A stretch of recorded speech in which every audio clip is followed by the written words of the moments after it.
Okay, guys. This is Moshe coming to you from Israel in the Galilee on the 8th of June. It's about almost 8 o'clock in the morning yet, not quite. And our weather is reasonable, I would call it. High of 90, low of 67. Tomorrow, high of 89, then it goes to 91, then 90, then 89, 90. So I think I would call this seasonal weather. From my recollection of weather this time of year, I would call it seasonal. I just want to check something here. And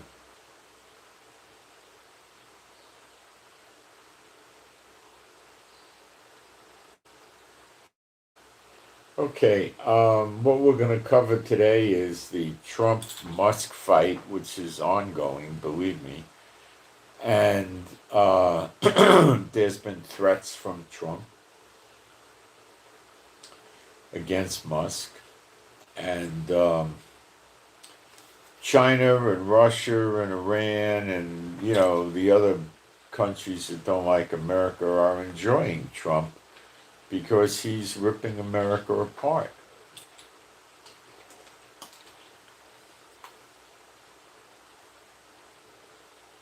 And he's alienating American allies. And he's failing left, right, and center. And he's not admitting it. He's lying to the people.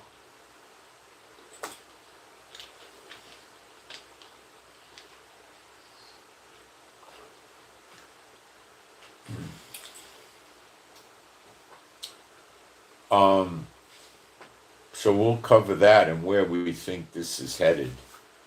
Russia, Ukraine, more standard operating procedure, just escalation. More attacks from Ukraine on oil refineries in Russia, military facilities in Russia, more attacks on Ukraine. The same old garbage. They're destroying each other. And I'm telling you the truth, if Russia manages to get over on Ukraine and push in and try to take over, NATO will move into Ukraine and end it. It has no future. It's stupid. But it's end times, and that's what we got. Okay? I do spend some time looking at what's going on over there, and you can too, but you're not going to see that as any kind of trigger for end times events. It's, you can spend all the time on it you want, but that's not going to be the key event. You got to watch what's going to happen to America, daughter of Babylon, and Israel. And also, I would say at this point in time, we want to watch for the siege against Israel in Zechariah 12, which is already partially in place. And the Houthis and Yemen may get destroyed after redemption or before, the same with Iran. So we got to, and the same with Jordan and Saudi Arabia and, Iraq and Lebanon. We got to watch this stuff closely because it's not entirely clear. We know that the people in the siege get destroyed at the day of vengeance, but that's not the nations getting destroyed. It's just the people surrounding Israel in the siege. So,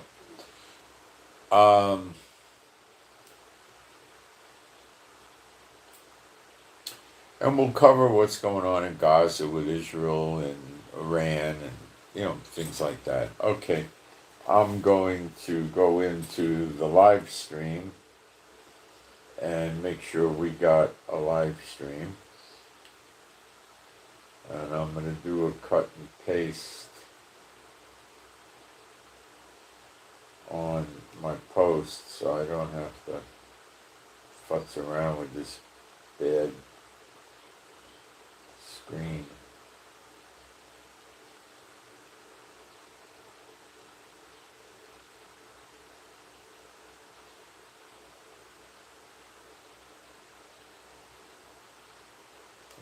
Okay, let's see what's going on in live stream land.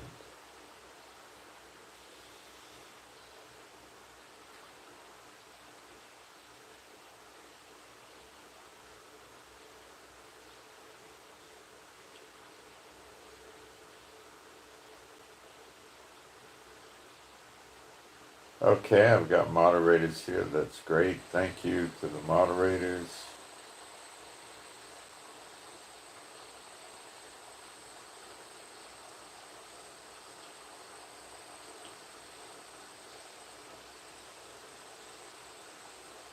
Okay, I've got moderators here. That's great. Thank you. And I got plenty of sound.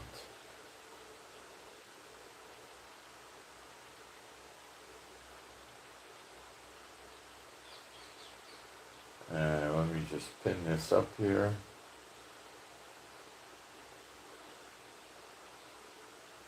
Okay. All right, being a Bible believing site, Old and New Testament, we'll do some praise. There is no God like Jehovah. There is no God like Jehovah. There is no God like Jehovah. There is no God like Jehovah. There is no God like Jehovah. There is no God like Jehovah. There is no God like Jehovah. There is no Messiah like Yeshua. There is no Messiah like Yeshua. There is no Messiah like Yeshua. There is no Messiah like Yeshua. There is no Messiah like Yeshua.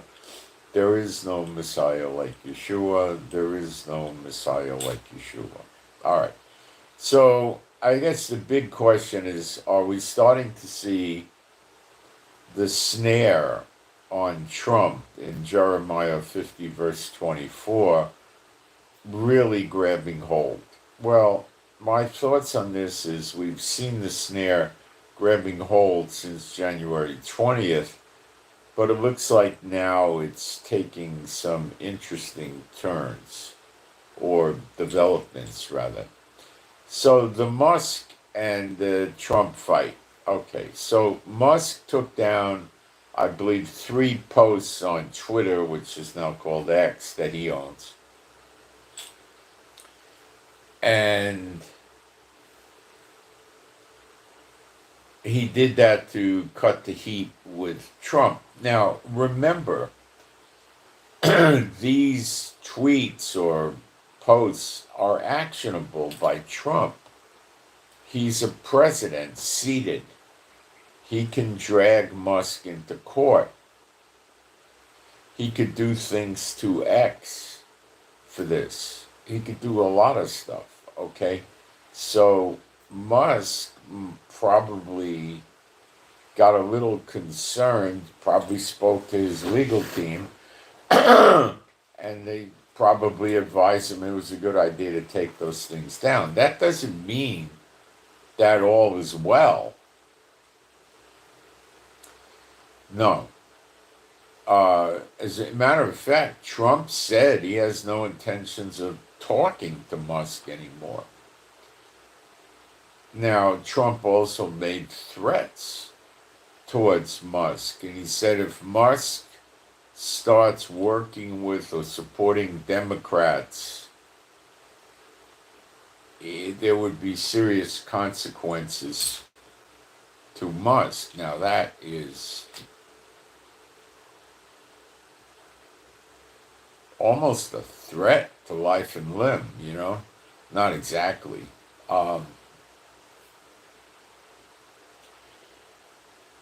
Cutting the funding is where Trump's headed with this, and he probably will do it.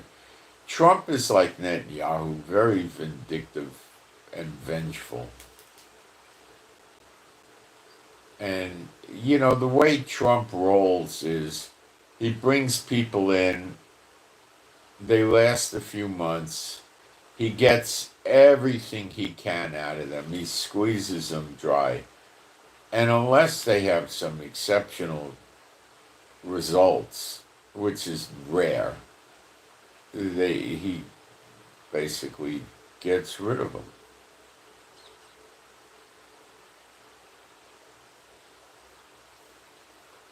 So this is what happened to Musk. Now, we don't have all the details and the full truth, but when Trump threatened Musk about going to the Democrats, what Trump meant was not, if Musk is going to try to go to the Democrats and rally them to get rid of me in the next election, 3.5 years down the road, there'll be consequences. That's not what he meant. He meant if Musk goes to the Democrats to impeach Trump, he's going to have to pay a price. And that is probably more so now than a few days ago, the direction Musk is going to go. Whatever Musk does, Trump is going to cut the funding from the federal government to his corporations. One of the things that I think Musk needs with the electronic vehicles is there has to be a charging platform that can put a reasonable charge in the car in no more than 15 minutes, probably 8 or 10 minutes. Okay. Now you have some serious concerns with that, such as overheating the battery, overheating the wires, drain on the system. I'll explain why. Let's say you got a range of 200 miles on an EV, which is pretty good. Okay? And you're going somewhere and your charge is down to a fourth or something like that. Well, now you got to start looking for a charging station on the highways, right? I'm talking about America, the interstates, let's say. You got to find yourself, or whatever the heck you are, you got to find yourself a charging station. You could probably do that with an app. Then you got to head over to that charging station. And what you get now is, if you find a high-speed charging station, which there's not that many, but let's say there are some, you can put an 80% charge in your car, in your Tesla, in 40 minutes. Now, if it's not a high speed, you're probably going to be there 2 hours. If you take your car and plug it in your garage to a regular outlet, not any of these souped up high speed charging things, it's 8 hours. 7, 8, 9 hours, something like that, to charge your Tesla, which a lot of people aren't that concerned about, you know. They come home, they drive in their garage, they plug it in, and they leave it. If they got to go out later, they go out. But they probably keep their charge at half. They don't let it run down below half.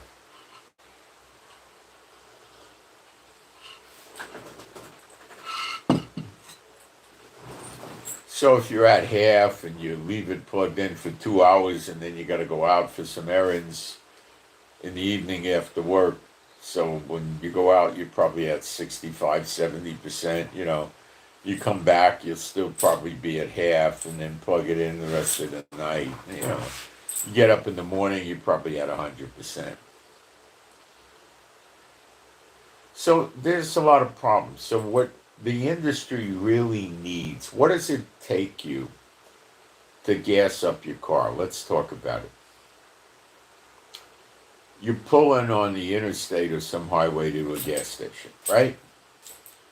Now, you could swipe your card in the pump thing and then start pumping your gas, and then it'd probably print you out a little receipt or something like that. Or you might have to go inside into the station, you know, the office, and they swipe your card there, You tell them, oh, give me $15 or $25 or whatever, or fill it up, however you want to do it, and then they're going to let you have your gas. But they're not going to give you your gas until you pay, because they have too many people putting $45 or $50 in the tank and driving away on them. And then what do? Well, they call the uh, the highway patrol or the state police or whoever, and then they show up and they write a report and they get the camera and they try to find the guy's license plate.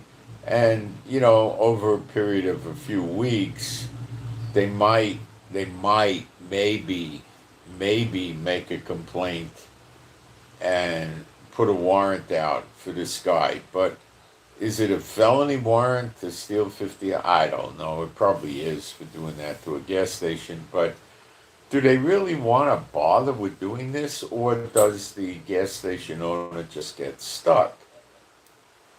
Okay? In other words, the police, do they really want to come out there and play the camera video, get a copy of it, write a report? With travel time, the guy's off the street probably 45 minutes to an hour and a half, depending on going through the camera footage. Do they really want to do that? Then he's got to write a report, and it's got to go to the prosecuting attorney. And then the prosecuting attorney has to decide to prosecute the case against this person for stealing $40, $50 in gasoline, which they probably don't want to bother doing. It's probably going to cost the government that's going to prosecute $2,500 minimum to file a criminal case and get it in the system. So they probably just lose out.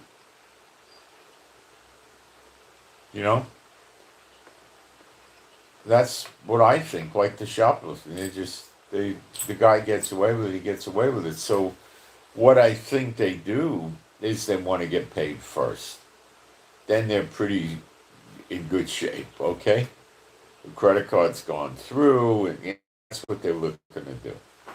Okay, so how long does it take you to tank up your gas? Well, I mean, if you're really going to need 3/4 of a tank, it's probably going to be 6, 8 minutes, right? And then with the payment, it's probably about 10 minutes.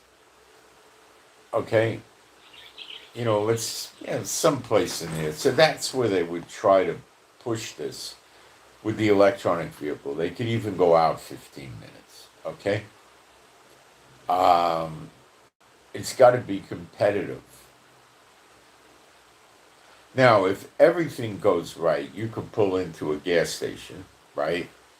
Shut your vehicle, get out, swipe your card, jam the pump into the tank, and fill it up, and you might be out of there in 6 minutes or 7 minutes or something like that, maybe, right? If you got a small tank, But, they can get away with 10 to 15 minutes on this.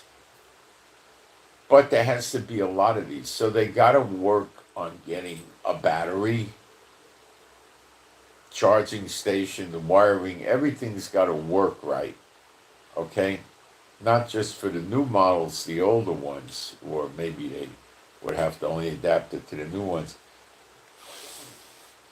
And that would work. But it's not going to help the people with the charging in the house. You see, so Trump says we want to support all kinds of vehicles. We want electric, we want diesel, we want gasoline, we want hybrids.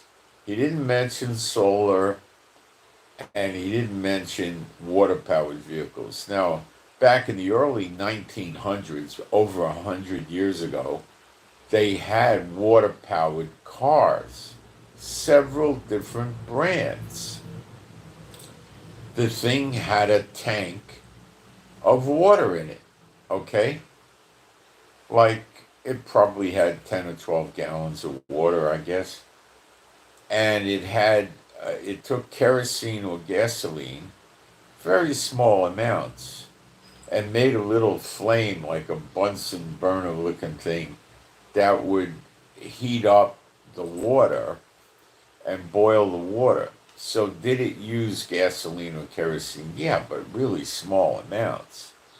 Maybe you run around all day on 1 or 2 gallons of it, or maybe not even a gallon, maybe a half a gallon, okay? And they were running with the water to steam. They were basically steam powered cars. Also, over 100 years ago, you had electric cars. You can go to YouTube and watch videos of these things. Okay? Um, that guy with the white hair, I forget his name, he was a TV host for many years, and he's a car aficionado and has a huge collection of cars worth millions. He has these water powered cars, hydrogen powered cars, whatever they call it, water powered. He has one. He drives it around on a YouTube video and shows you how it works. He talks about these things, the old electric vehicles. Now, did they have hydrogen or water vehicles that went 80 miles an hour? Probably not. But they probably moved pretty good, you know. But, Trump ain't talking about water powered vehicles. Why? Well, he doesn't want to rock the economic boat.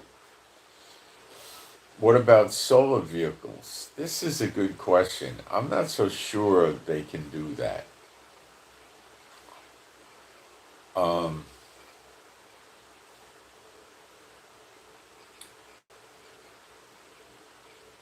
to power a car at speed, like 50, 60 miles an hour or something, you're going to need a lot of battery, and a lot of battery requires a lot of solar.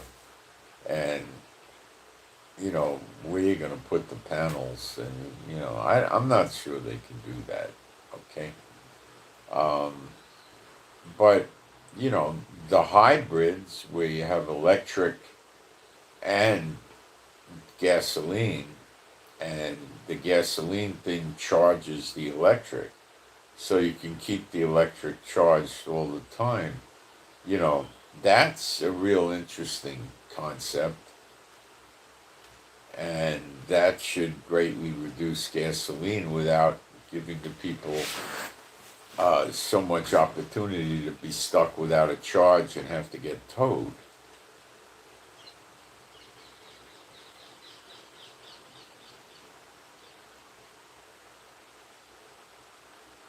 What I think the people probably need to do at some point is have two batteries in their electric vehicle. So when one runs out, you have another one. Even if it's an emergency battery that gives you 30 minutes of drive time or 20 miles or something like that, it gives you a chance to get to a charging station. So I think Musk wanted to get a lot of money from the federal government to develop all these things and make the electric vehicles very, very easy to use. But, you know, so, it's not, well, I don't think Trump is interested in it. I don't think it's a good move for the United States either, because the electric vehicles are really limited.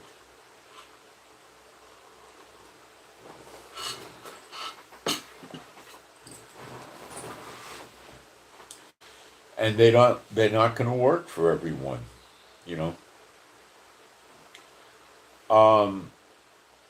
And then he's got other crazy programs with space and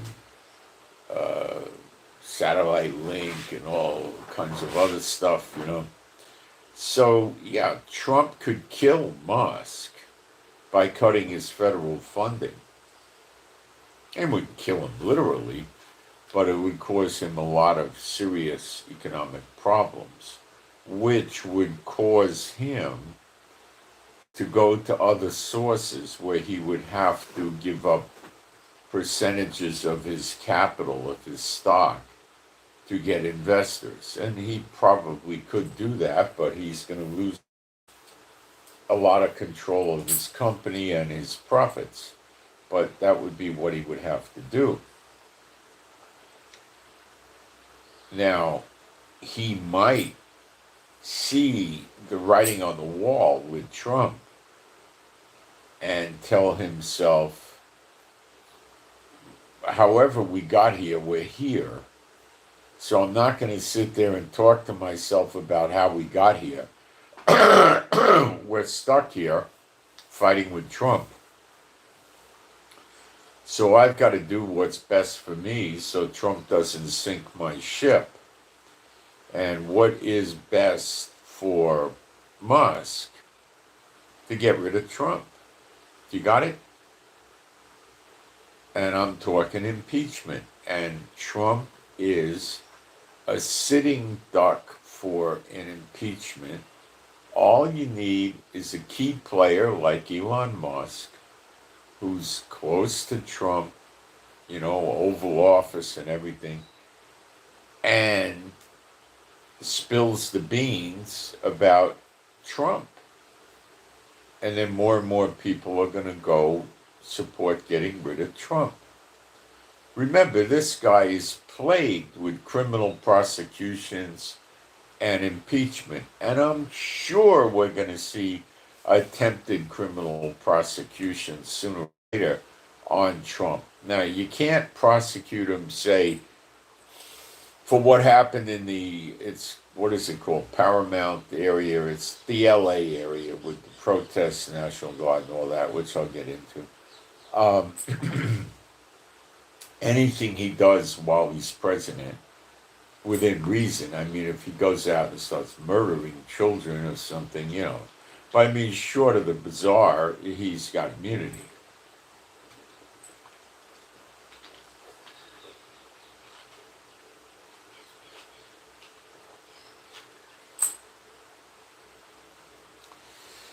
The wisecrack from Musk about Epstein, that didn't just go away.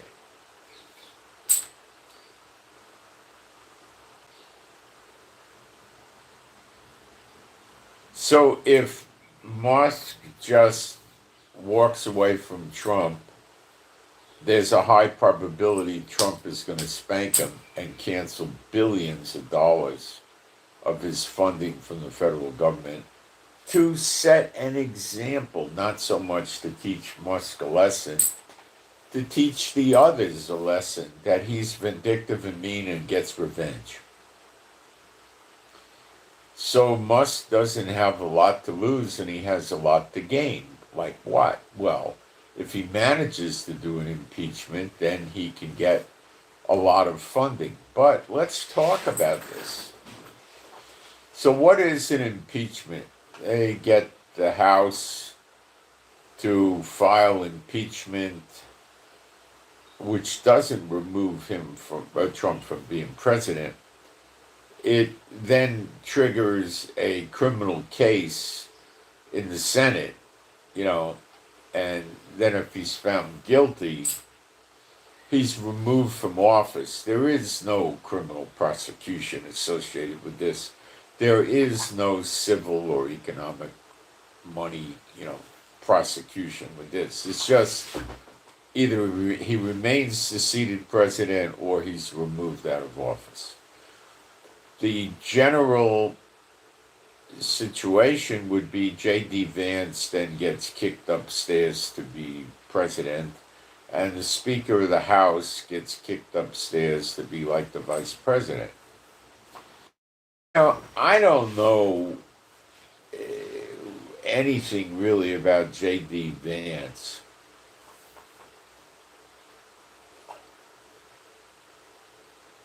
It would be tricky for them to get rid of Trump and J.D. Vance, but maybe not that tricky. Because if they could implicate J.D. Vance into what Trump is doing, then they could move on both of them, which would be highly irregular, but these are end times. But I think they would consider J.D. Vance to be way more moderate than Trump. What would this mean to them? It would mean they would be able to persuade him end the tariff wars with, 50 or 80 countries, all right? Just calm things down and get reasonable concessions out of these people, or maybe they wouldn't be that reasonable, but they'd be quick to agree to them, and just let it blow over and end it, And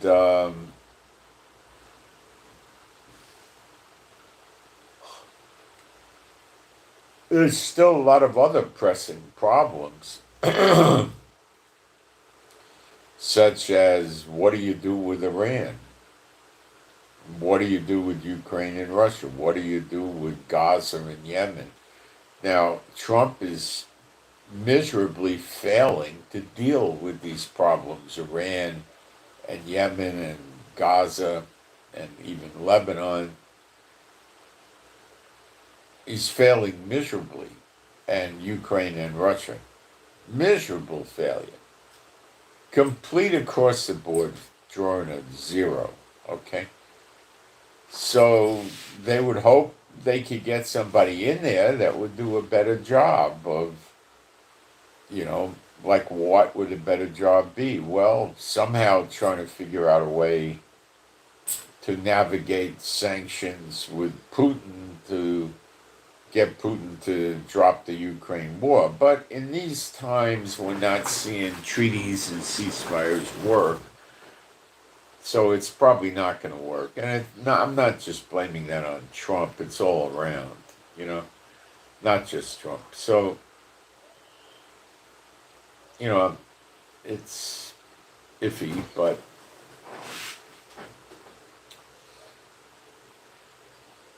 the closing the border in America is probably a good thing for America, but his extreme policies towards Harvard University and other things is irritating a lot of people in the government. He's headed towards a recession.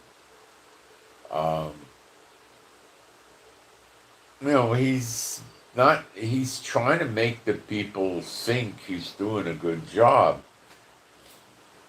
but he's not. And the people don't know enough to understand he's just flapping his jaw. But the members of Congress and the other wealthy people around the world, they know that he's failing miserably. And they know that a recession is coming. And they're not extremely tickled pink about that. Now Trump is getting rid of the Federal Reserve Bank chairman. His name is Powell. Now, if you want to talk about throwing kerosene on the fire, this would be it. This is a powerful individual. And we don't know who Trump's putting in yet. He says he has yet to announce it. So he didn't terminate Powell yet, but he will. Can he do it? Does he have the power to do it? I think so. I'm not positive, but I think so. And it's going to be pretty interesting to see what happens here. But this is more turmoil.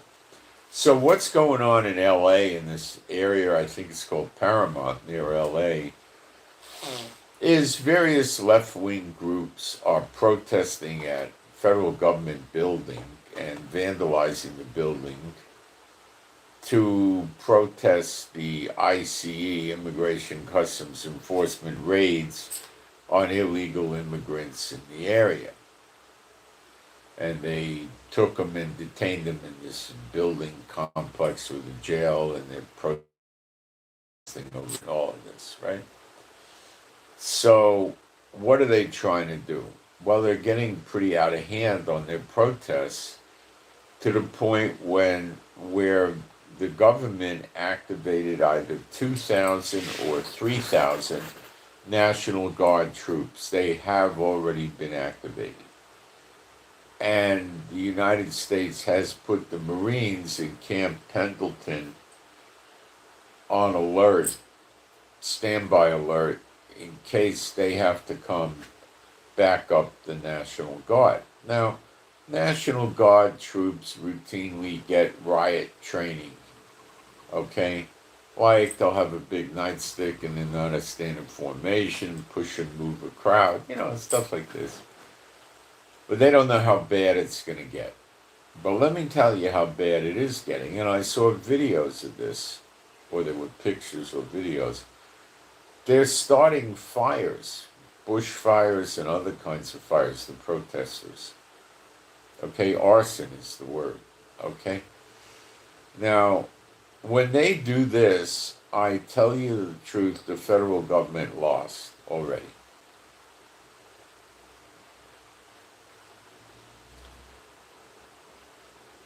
They lost. What these protesters are trying to do, and I think they got a success here, is to make it so difficult for the ICE law enforcement organization to go do these raids again in other cities around the world, or the country, I should say, because of the protests and the vandalism and, traffic disruption and all this other stuff. But now when you start with arson, makes me wonder, I will kindle fires in and about your cities. Is that the Lord doing it? I don't know. I don't know how bad the arson has been either.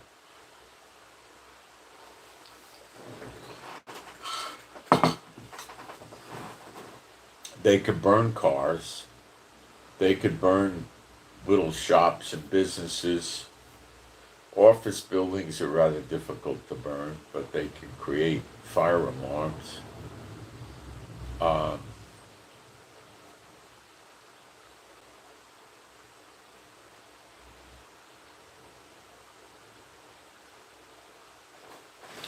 Wooded areas and parks and stuff like that are much easier to burn.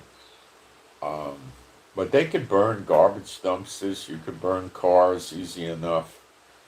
You can burn certain kinds of stores, and there's stuff that can be burned. You can burn buses. You can burn trucks. All sorts of stuff.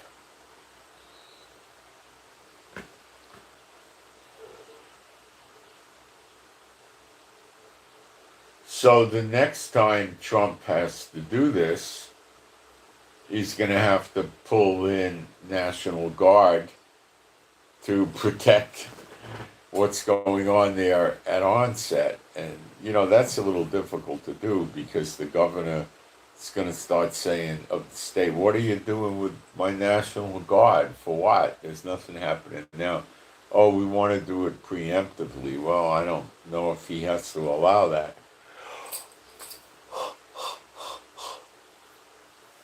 So their goal is to get this business with the raids from ICE to stop. Trump's not going to let them stop. So this situation will escalate.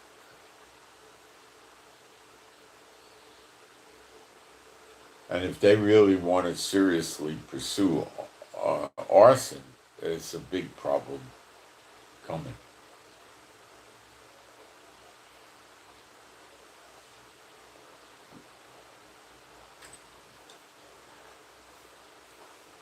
Not a good situation, guys. And Trump's gonna push it harder. Trump will use Homeland Security and FBI intel to find out who is organizing these events and try to go after them. And these left-wing organizations are now organizing into paramilitary, okay, to fight against ICE on arresting illegal immigrants. So they're going to arm. Paramilitary is guns, okay? They're going to arm against them. So this is interesting. And Trump will take a harsh stand against them. He's not going to let this happen.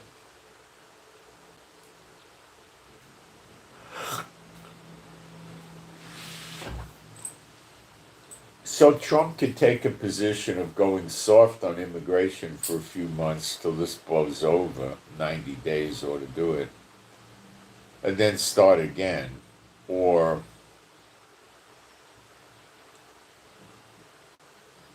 just go into countermeasures against these people with the protests heavily now.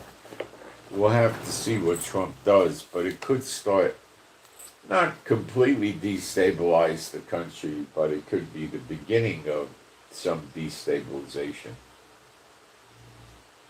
I don't think it's going to be significantly damaging at this point,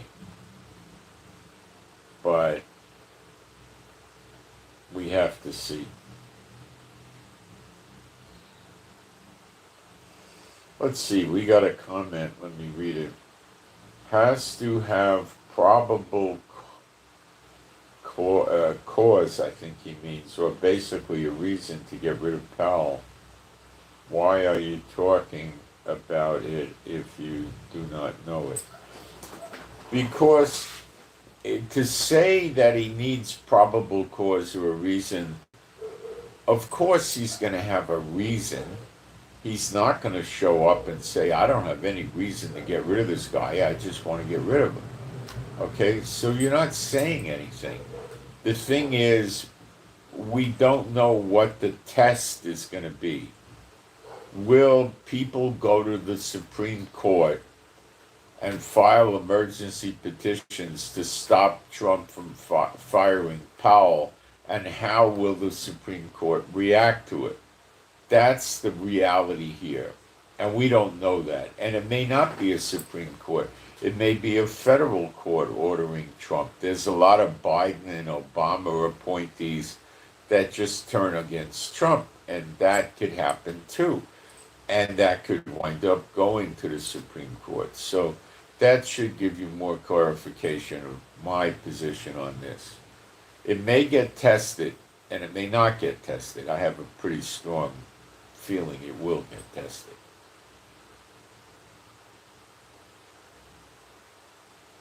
Someone else says can't get rid of Powell. Oh, same person. I don't know.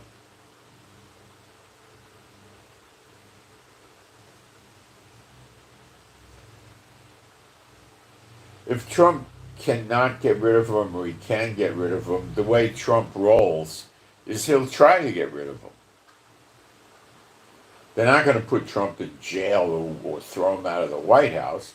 They'll just issue an order that he can't do it. So he's going to try it.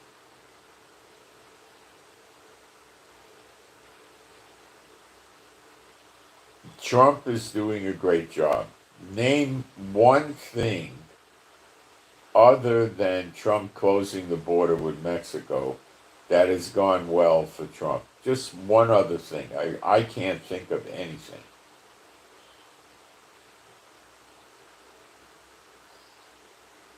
I can't come up with anything.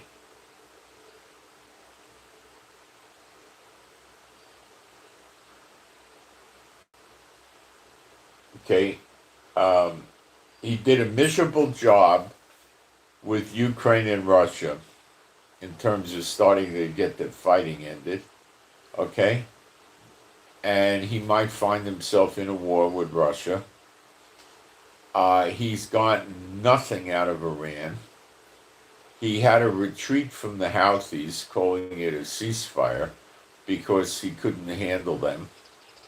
And if he can't handle the Houthis, how's he going to handle Iran? He can't.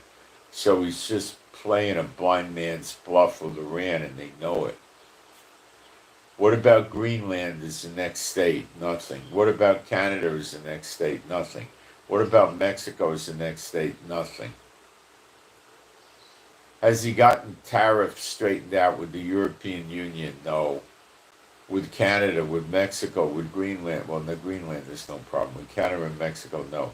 With China, he has a temporary solution for a while with China. Xi Ping, whatever the jerk's name is, was mocking Trump the other day.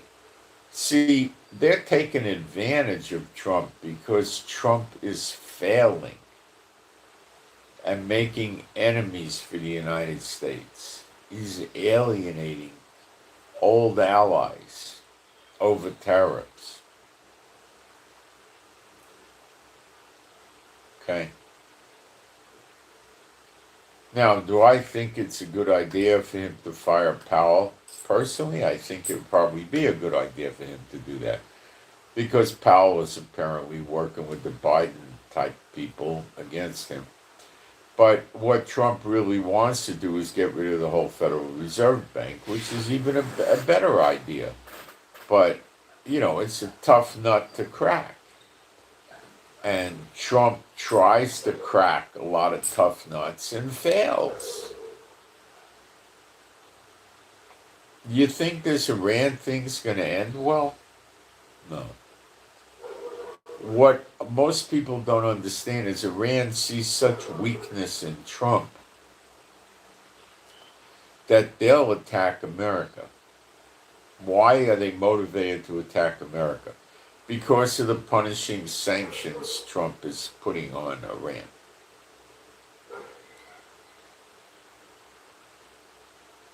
And they are punishing. And you'll see this.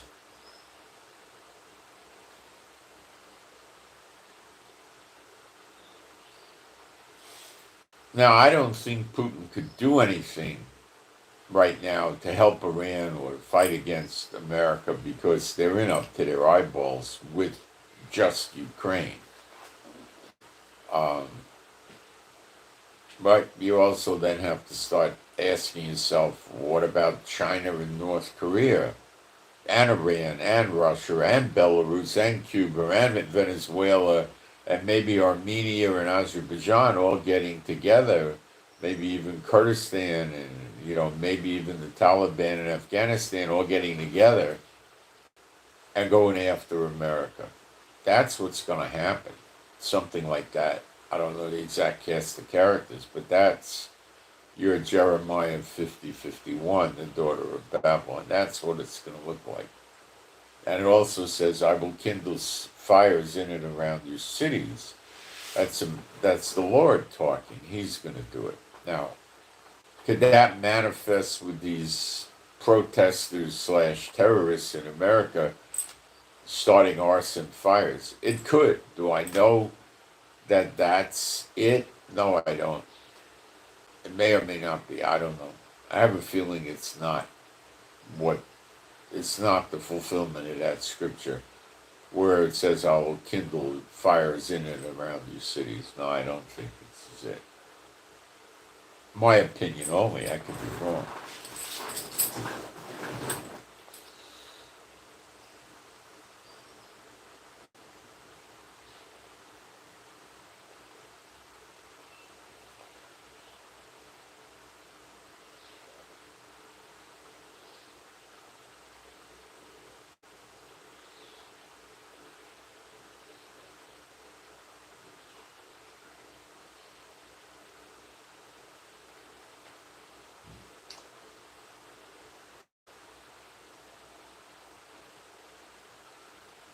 Well, I could appreciate you saying, let's fix America.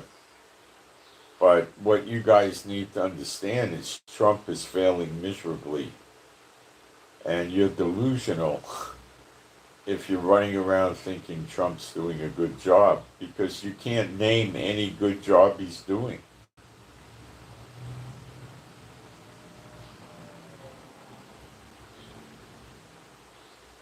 Federal Reserve Bank is privately owned. We don't know who the board of directors are, and they get a lot of money and they don't have to pay taxes on it. And they're probably the richest people in America. I mean, we don't even know who they are. We know who they used to be years and years ago.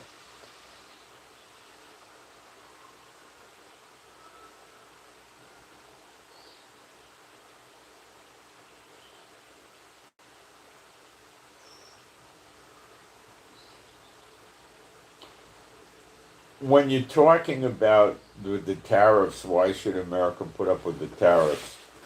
Trump's right. I mean, they shouldn't, but that doesn't mean he's successful. You see, it takes more than just getting into the academic or the or the academic arguments over this.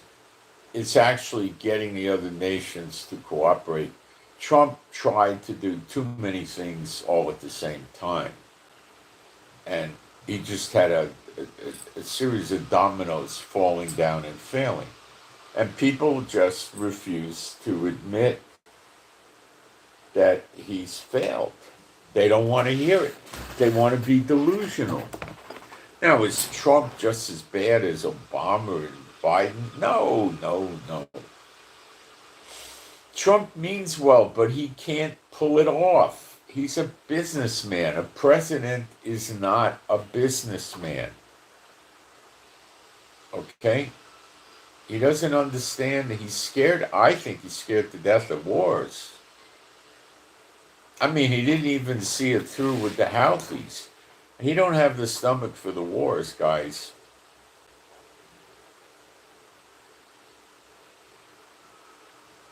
He talks about making a deal with Iran. Guys, as far as I know, and I get a lot of news sources, there is no scheduled date for any more talks with Iran. There's no more scheduled date. And we know Iran's going to be destroyed in Jeremiah 49. It's called Elam, which can include parts of Iraq and Syria also. But it is Iran for sure. And it gets destroyed so bad that people leave the country and scatter into every country in the world where the sword comes and follows them and cuts them off. That's in Jeremiah 49. It is unfulfilled. We also know in Jeremiah 49 that Yemen will be destroyed and Israel will possess the remnant of Yemen as slaves. That's your scriptures. You could fight against the scriptures and say you don't like them and all that stuff. That's not anything I can do anything about, but that's what's going to happen. Now, we know that's going to happen, and we don't know how it's going to get there. And we know in Zechariah 12 there's going to be a siege, not an invasion, a siege against Israel, which is a surrounding and shooting into it. And that's what's going on now, to some extent, with the Houthis, slightly with Hezbollah and Lebanon. Not really, it's over. And it's very slight coming out of Gaza, but we had it for a long time. But it'll probably flare up again. So those are your end time signs. Gog and Magog is not for today. I mean, I don't know how you could listen to some jerk telling you Gog and Magog is for today. It starts off saying Israel in Ezekiel 38 is living in peace and safety without walls and bars, with great riches, cattle, gold, and silver. It's such, yeah, we're living in peace and safety. Come on, you got to be pretty dense to follow people that teach things like this to you. Why? I mean, it's so silly. So silly. But they do it. And they ignore Zechariah 12. Even though you see the two witnesses in Zechariah 12, verse 6, burn up the enemies round about on the right hand and the left hand, they don't want to believe it.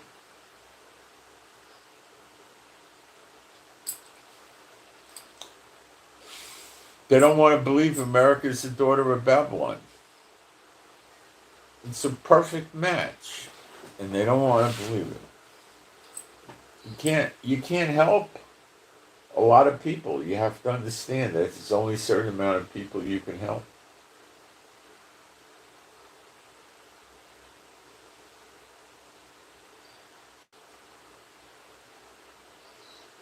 Trump terminated the Sky Marshal program.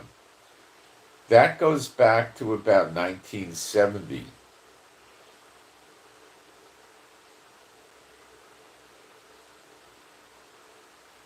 Yep, 1970.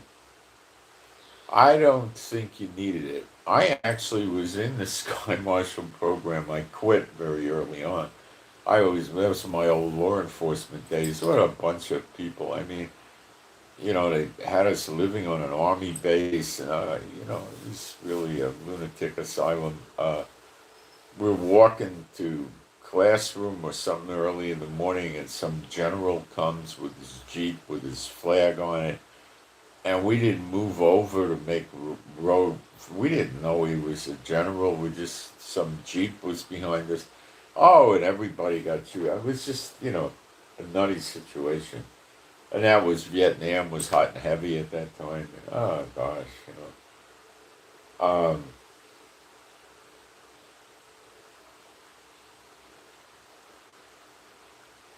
they didn't even treat us as officers. We couldn't go into the officers club.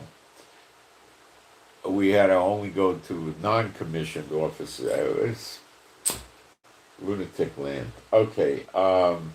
Yeah, I think that was a good decision getting rid of the Sky Marshals. They never did nothing. The only thing they ever really were any good at was arresting drunks and stuff like that. I mean, it was a highly, highly ineffective program.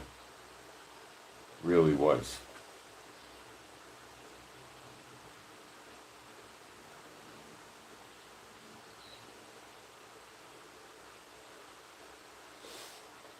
Let's see what else we got here.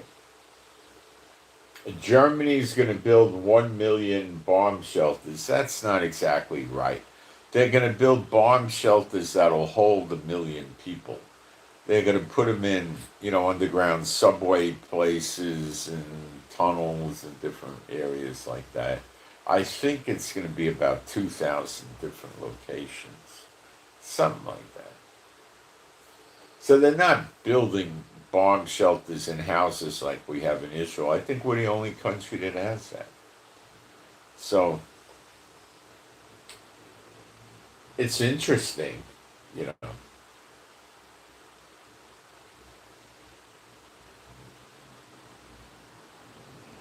I don't know what Trump's going to do with the Sky Marshals. They work for Federal Aviation Authority, and I guess they'll probably be moved into other law enforcement agencies, like immigration, or they could quit, you know. Some of them might have enough time on the job to just retire. They may not want to bother them. I don't know. They don't get flight miles. In other words, like if you work as a pilot or a stewardess, you could fly on your time off for free, right? But if you're a sky marshal, you can't. You know, you can't go down there and say, I'm going to deadhead. Well, the deadheading is one thing, you can do that, but no, it's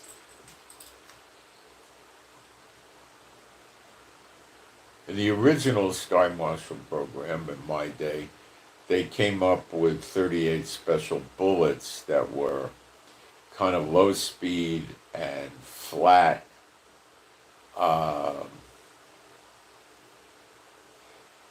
Flat nose. They looked like range ammo, and it was a soft metal to make it mushroom, but it wasn't a hollow point. And we were using basically 2-inch 38 special revolvers, and these were weak bullets. The whole thing came, and this is humorous. Nixon was president at this time, I believe. The whole thing came from the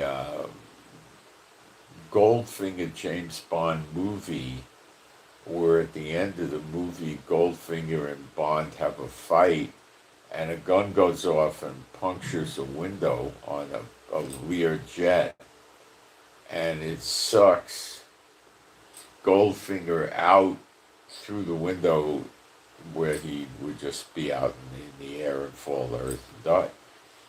Now, that is anything but the truth. That's not what happens. The aircraft could partially depressurize if something like that happens. It wouldn't fully depressurize if you weren't, I mean, it's a hole like this. I mean, come on, But because of that, they didn't want the bullets to penetrate the fuselage. It was just, it's a bunch of idiots, trying to do something, and they just didn't know what they were doing, you know.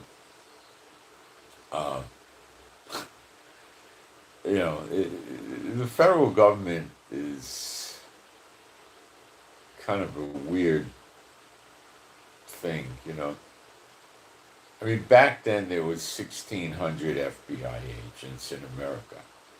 Okay, and what they did is a lot of them were spending much of their time doing background investigations on people seeking federal jobs and getting secure and wanting security clearances. And a lot of them were surveillancing people in diplomatic positions at embassies and consulates. They were watching these people because there was a Cold War and they didn't trust these people. Then a lot of them were involved with anti-espionage, anti-spying activity. Believe it or not, back then, federal agencies would get phone calls. The United States Army had something back then called the Counterintelligence Corps, CIC. They had credentials like FBI agents, and they had a badge, and they carried guns. And people would call the CIC and say, "There's these people in my neighborhood. They moved here a few months ago. We don't know who the heck they are. You better investigate." And I knew people in this organization. I knew people in the FBI, and they would investigate these people, and they would find they didn't know who the heck these people were. They just popped up, They ran their stories to see where they came from. They'd have a cover story. Well, we grew up in Chicago, and we moved and went out here, and they'd be someplace 900 miles away, usually near a military base or an air base or a Navy base, usually. And or near a defense contractor, like Raytheon or something like that. And they would just pop up in the community, and then the feds would,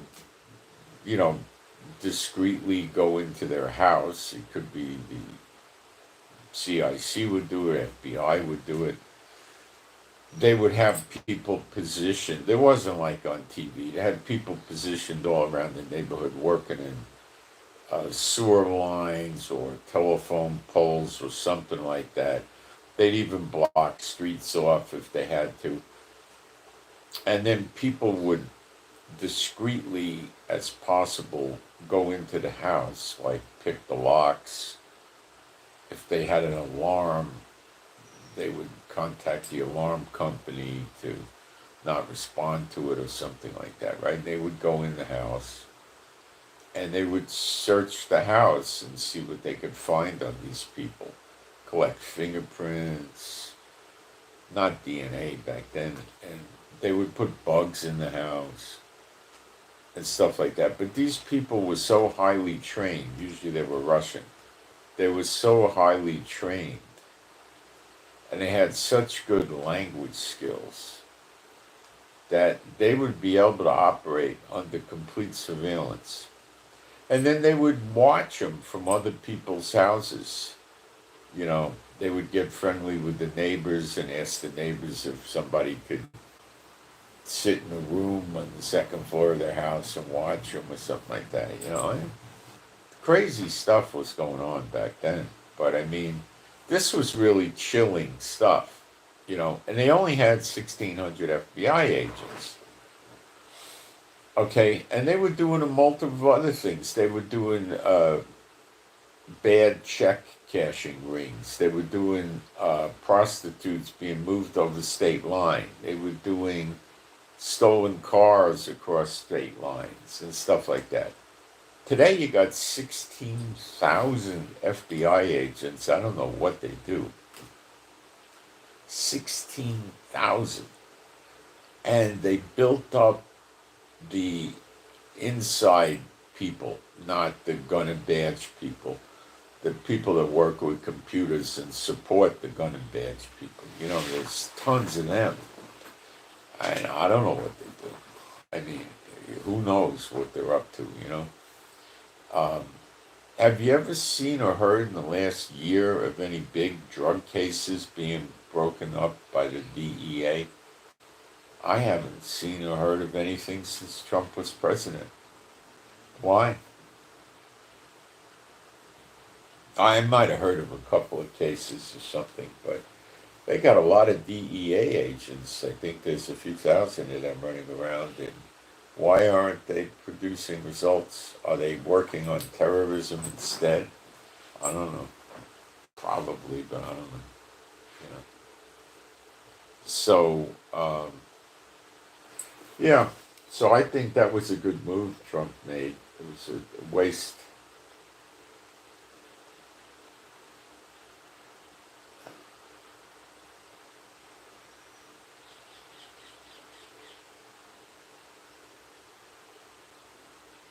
How are they going to stop the protesters if they keep lighting arson fires? They're not. They can't. They can't stop it. I don't know what they're going to do. I don't have any idea.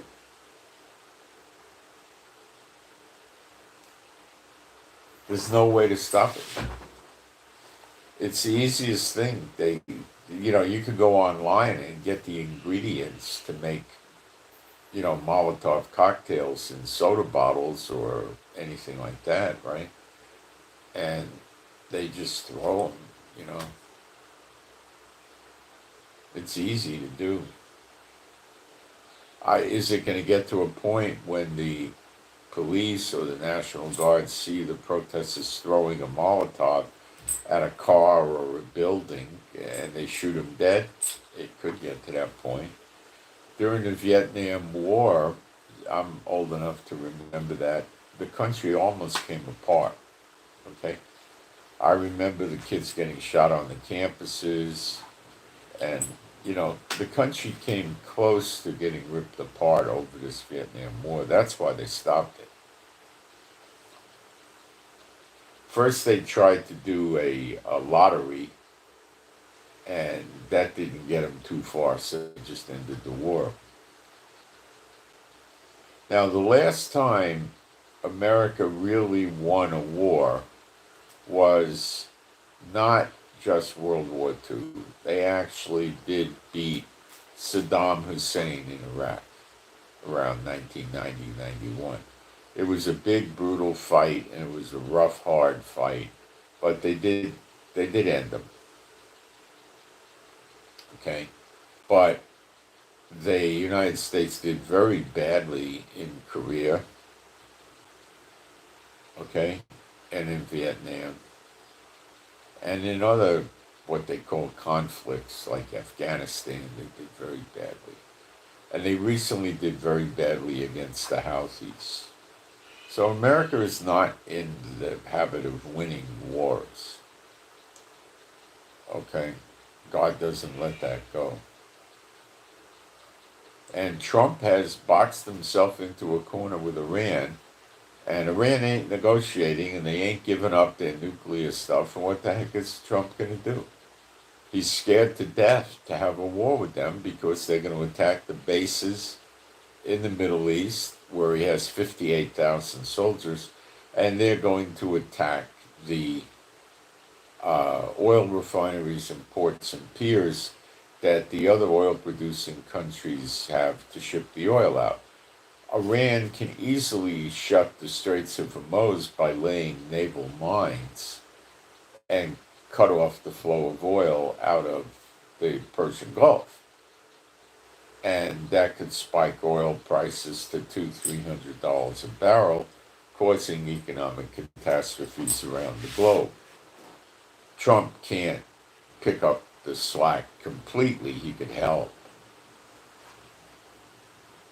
So there's a lot of trouble brewing, a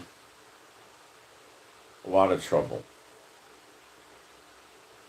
And at this point, it's not going to matter if Trump attacks first, if Israel attacks Iran first. Of course, Iran's going to attack America, probably, or Israel, or both. Because why? They're Iran, they're lunatics. Number two, they're under such heavy sanction pressure from America, they're going to lash out against America because they see weakness, and they'll figure if they attack America, Trump will get scared and back off. Back off would mean make an idiot deal with Iran where Iran could continue producing a high-grade uranium surreptitiously by telling America we're just going to make 3% civilian-grade uranium and do it anyway, and then America releases them from sanctions and lets them have their seized money and everything else like that. Trump is extremely scared of war, guys. Extremely scared, and there's a reason for it.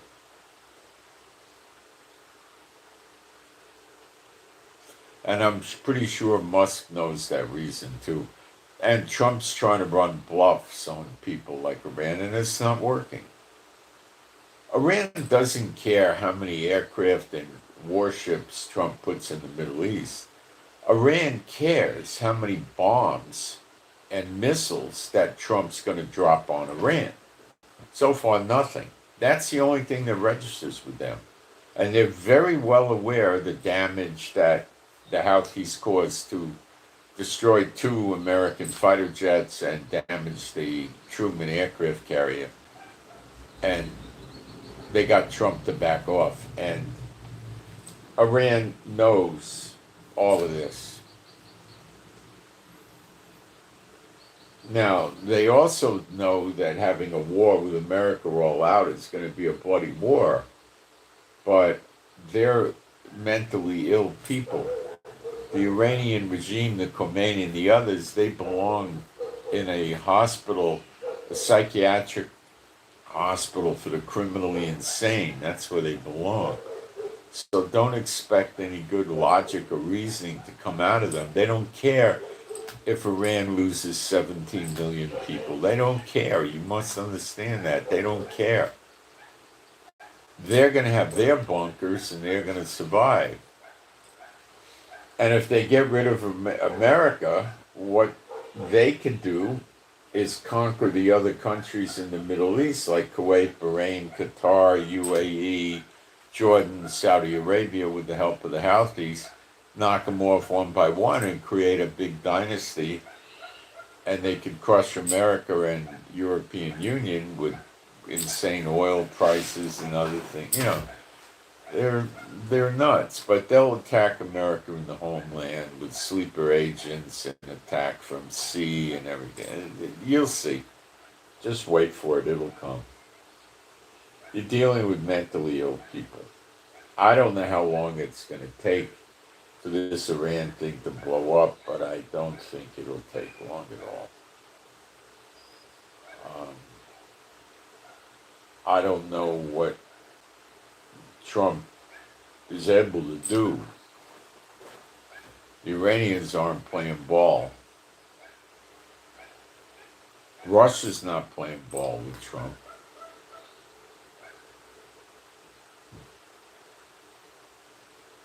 China, they invite Trump to come visit. They're cordial in a way to Trump, and they try to, they don't want trouble with Trump. Okay?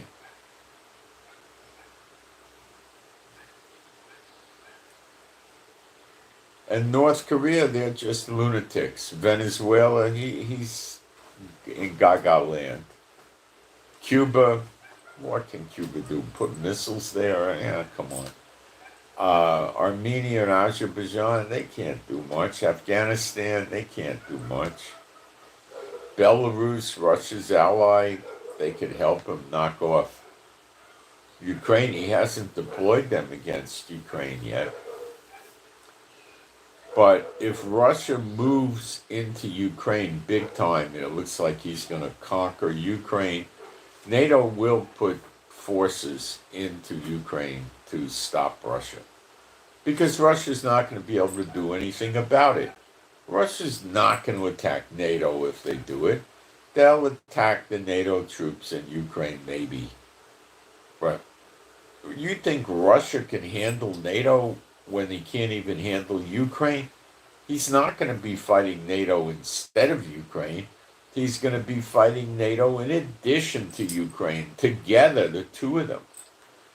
He can't do it. You think China's going to send 400,000 troops over there to help him and try managing a war very, very far away from home? No, they'll tell Putin, cut it out with Ukraine,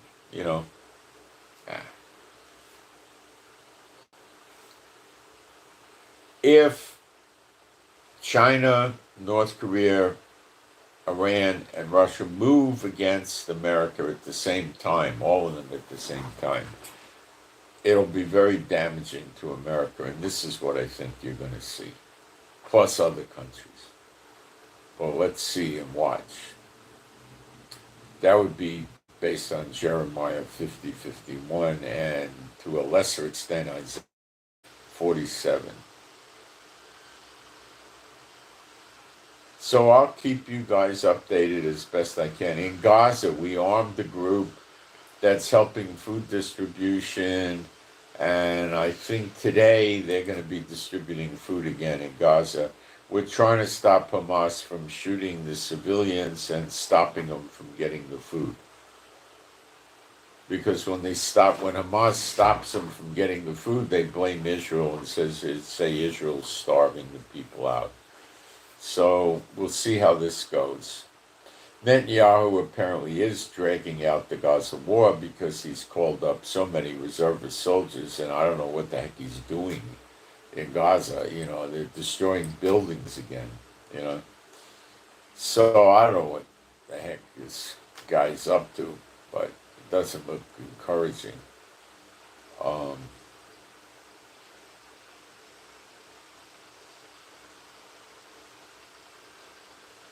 So I'm Moshe. Please pray for me and my wife. Pray for our peace, safety, protection, joy, healing of our bodies. We all need that. We're old.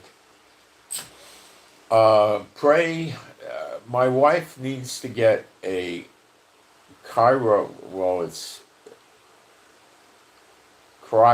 it's a cryo chamber, CRYO, cryotherapy chamber. Okay?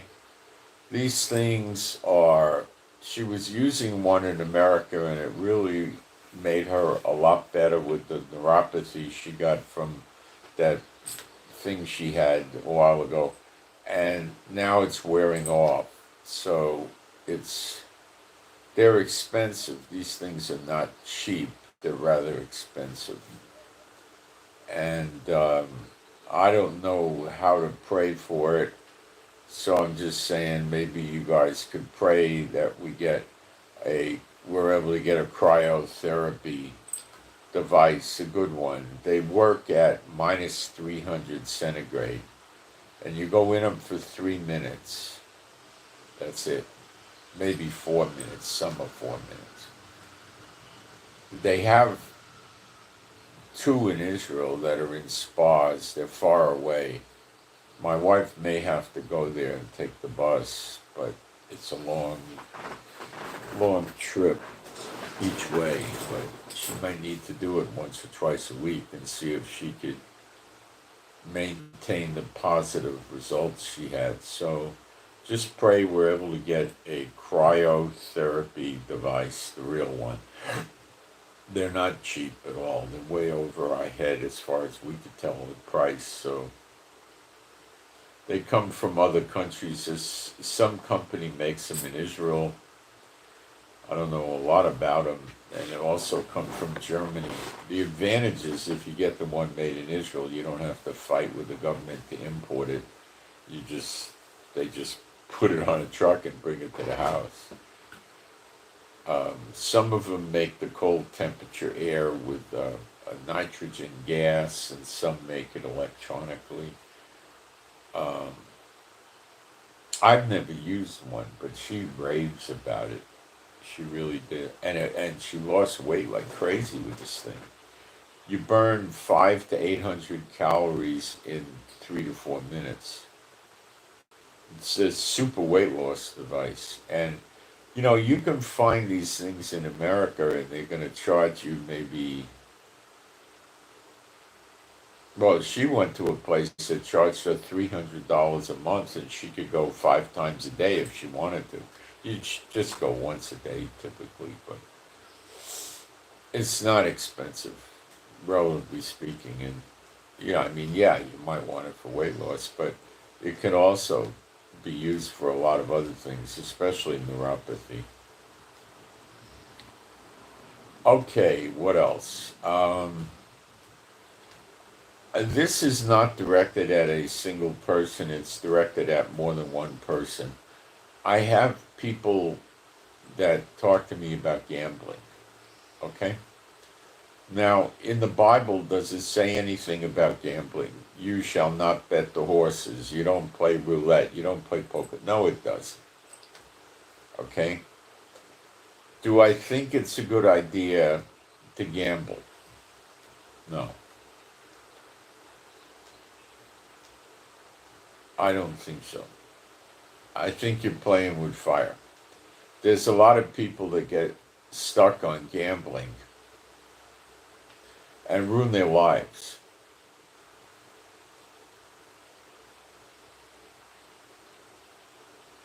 What about a Christian and you go gambling in a casino and you witness to people?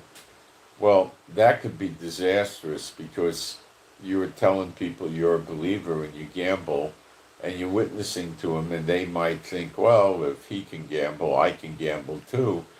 And they wind up going bankrupt and ruining their life and their marriage and everything else. So gambling is a very bad thing, okay? It's not something you should pursue. Years ago, I thought about all the ways that the Satan bots could cheat with gambling. Any kind of card game, right?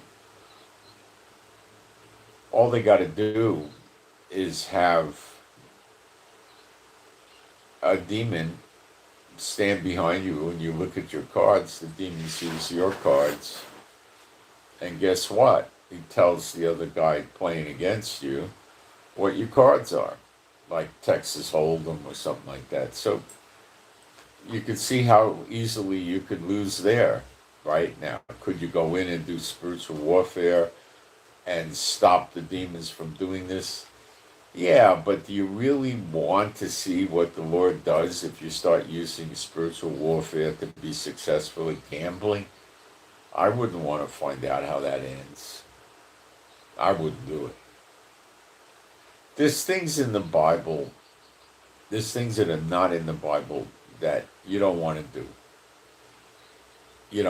One of the ridiculous things I talk about is you could eat any fruit or vegetable in the Bible, right?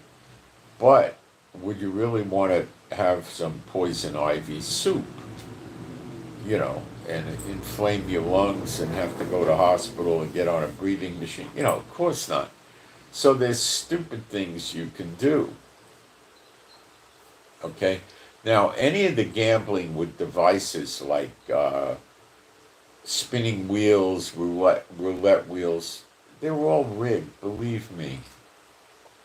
In any of these casinos where they're playing blackjack with you or chemin de fer or something, they're rigging it. They're cheating. That's what they do.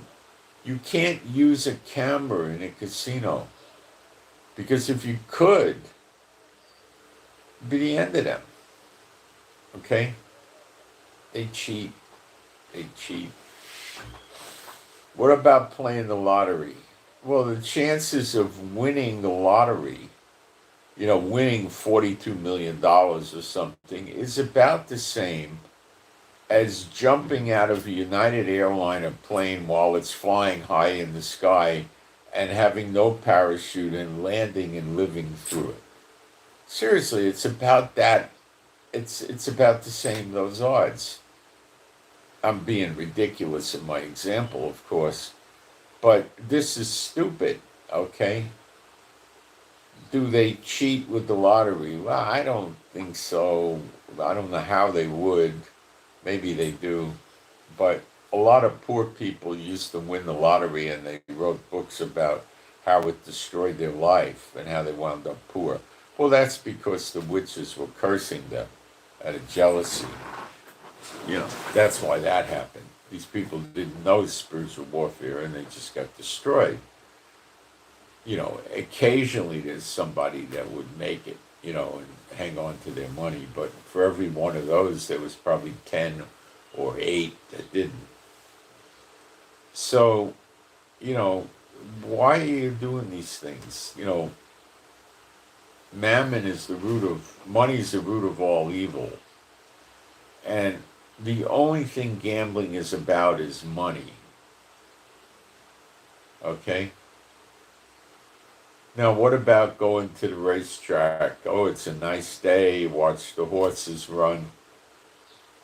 It's about money. It's about gambling and money. And there's a lot more to life than money. And that is a stupid way to get money because it's illegal. They're crooked. Don't you get it? Anything you can bet on, the Satan bots have rigged. If you can't bet on it, then it's not rigged. Okay? If you can bet on it, it's rigged. All the ball games, all the horse races, all of this stuff. Who wins elections? I don't know if you could rig that. Maybe they can't rig that. I don't know. But they can't rig it. They just play the odds on it. They have payouts that are not dollar for dollar. Guys, you don't want to do this. For one reason, if someone knows you and you're a Christian or you're a believer and you read the Bible and you're doing this gambling and then they think it's okay and then they get snared and ruin their life with the gambling. And that's the witness you're generating. So I could leave it right there why you shouldn't do it. You shouldn't. There's better things for you to do than that.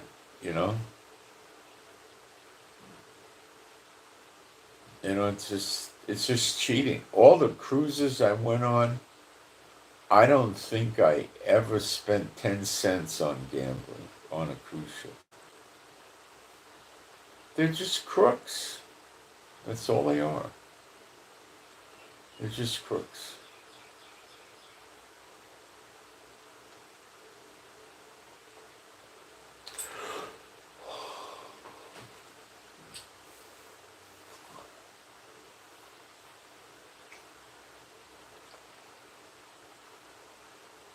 And I don't know people that gamble that come out ahead. I don't know it. And I have known people in my life that have destroyed their marriages and their lives with gambling. I've known and met people that have done that. It's terrible.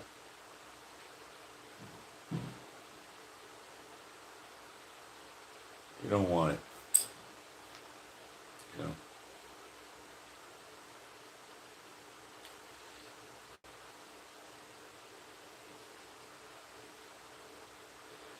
The world is in darkness now. Everything around us is darkness, not light. Yeshua said, "Now is the day, and you could work. Soon the night comes, and no man works." The night is over with redemption. The night will be over when the two witnesses work very openly. Well, the night's sort of over now because we got the true gospel, but not yet. Not all over. It will be when we hit redemption. But everything is darkness. Everything around you is not the light, it's the darkness. It's evil. Every form of entertainment, the music, the movies, the TV, the computer games, all that stuff is darkness, darkness. The themes are straight up darkness. Denial of God, it's just straight up darkness. Everything. The fashions, the people's desires, their aspirations, what they aspire to. It's all darkness, darkness, darkness. The governments of the world, all darkness. Everything is darkness today. It's a night when no man can work. But we're working, but, recently. Everything is darkness. Except, the Bible and the Word of God and this type of stuff. But the world is just steeped in darkness right now. Okay? You got to remember that. And you don't want to pick up bad habits from darkness, All the amusement parks are demonically themed, aren't they? Great America, they got roller coasters called Dragon or Demon, everyone, if you went to Dollyland or Legoland or Hershey Chocolate Land, you would find it's demonically themed. Because the people that run these things that have the money are demonic. Everything is demonically themed today. Okay?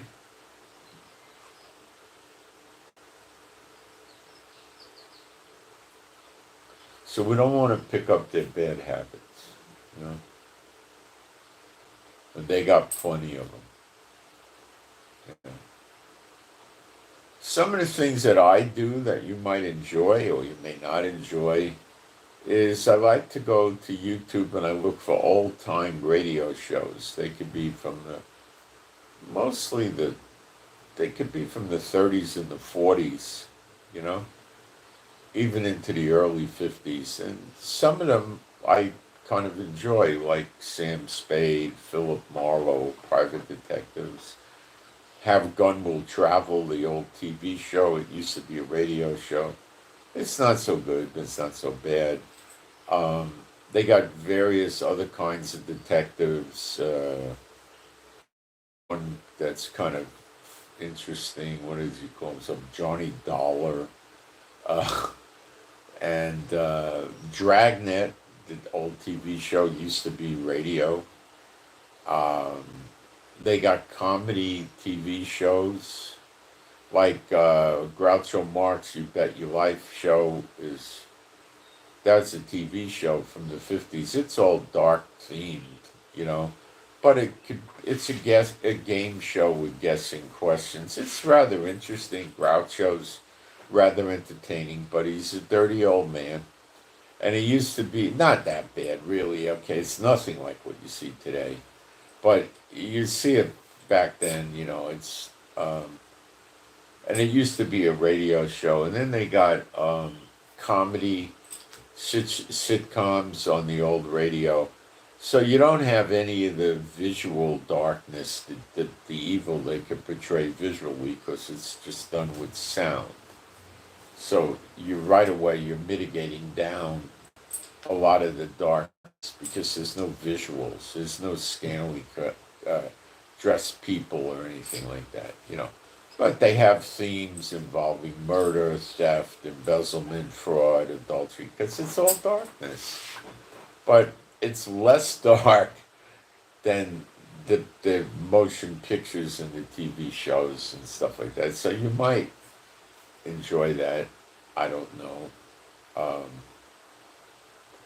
But you'll find the talent behind it with the radio are very, very talented people because they could actually get you engrossed in the plot. They have one, Gunsmoke. That's also was a radio show before it was a famous TV show. And again, it's going to be darkness, not light. So, but it's not anywhere near as dark as what you got today. They don't have sexual perversion theme things there. People would never listen to these radio shows if they were promoting the sexual stuff they promote today. They would. So, it's a lot different. But I don't know, you might think it's interesting. They got westerns. They got, I think during World War II, they had the FBI catching Japanese and German spies in America. They were doing those shows. It was scaring people, but they were really fascinated by it, and that was going on. This stuff, you might find it entertaining if you want to get away from the visual garbage that is more dark. Without the visual, they can only get so dark, and they can't use curse words. So there's no curse words, and they're not going to have crazy sexual themed stuff because they can't get away with that. So it's a lot less, but it has alcohol and gambling and fornication, but they don't get graphic with the fornication or anything like that. They don't have the panting and all. They don't have anything like that. And they had standards back then. It's way, way, way the heck less dark. Way the heck, like 90%. But the themes are still darkness, because everything is darkness today. Okay? It's the punishment, the 2,000 years stuff. All right. So I don't know if that's of interest to any of you, but you could find it, YouTube, old-time radio shows, and you could try the private detective ones. You could try situation comedies. One's called Miss Brooks. And they got a lot of them. I mean, there was no TV. They had motion pictures back then, but there was no television. So they had radio shows going all the time. It's interesting to see the commercials there. Like I was listening to a dandruff commercial where they were saying, get rid of dandruff in 3 minutes. Well, I doubt that was true. And then it said, they quoted the price and they said, a bottle of this shampoo is only 59 cents. Could you imagine getting a bottle of hair shampoo today for dandruff for 59 cents? It's and they had food commercials, car commercials. A lot of these guys spliced out the commercials. So a lot of these shows don't have commercials, but some actually do. Boston Blackie was another detective show. There was a ton of detective shows. They had a lot of police shows too. And I never came across a war show. They had the spy show, but never war on the radio. I never came across that. And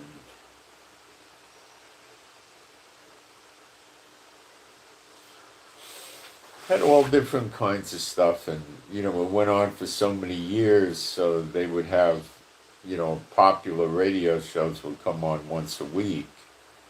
So maybe they ran 8, 10 years. That meant they had 500 shows. So there's a ton of these shows.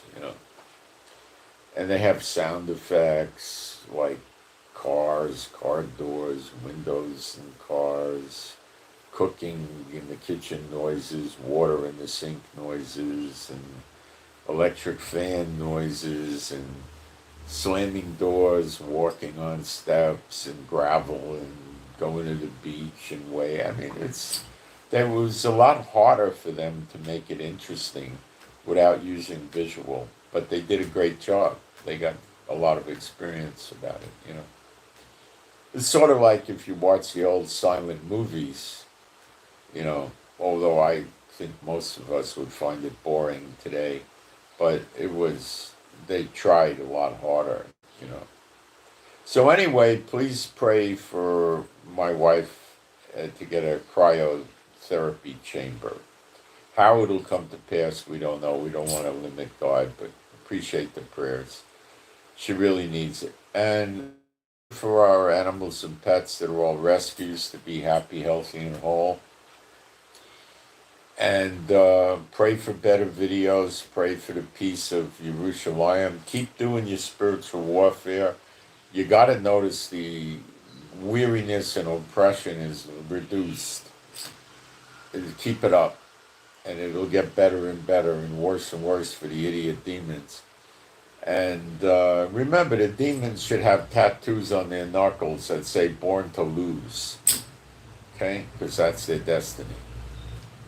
Or, born to lose. All right. And I send my shalom to all those who love Yeshua HaMashiach. And I'm out.